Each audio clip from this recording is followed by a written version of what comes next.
By the end of this video, you'll finally understand the real difference between put and patch, one of the most important concepts in RESTful APIs. We'll break it down with a simple and practical Python example. Before we start, make sure you have Flask installed using pip. I've already installed it earlier, so I won't run the command again. Now let's walk through the code together. First, we import Flask and a few useful functions, JSONify and request, so we can create our app and handle API requests easily. We set up a small sample user, just a simple Python dictionary with some fields like ID, name, email, and age.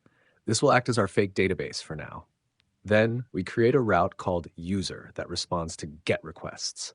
When we send a GET request, it simply returns the current user data in JSON format. So far, pretty simple. It just shows what we already have. Next, we define another route for put requests. The key idea behind put is that it replaces the entire resource. That means if you send new data with fewer fields, the missing ones will be deleted. It's like saying, forget everything before, here's the new version. After that, we move on to patch. This one works differently. Patch only updates the fields that you actually send.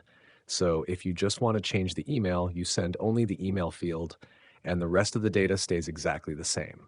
It's a much lighter and safer way to update partial information.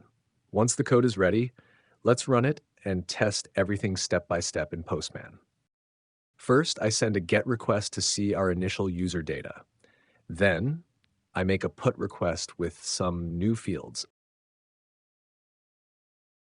And when I check again with GET, you'll see that the old fields are gone and replaced.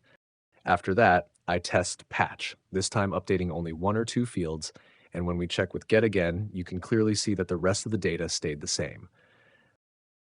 Now you know exactly when to use put and when to use patch, a key skill for building clean, efficient RESTful APIs. If you enjoyed this video, don't forget to subscribe and check out the other videos and playlists on the channel. There's plenty more to learn.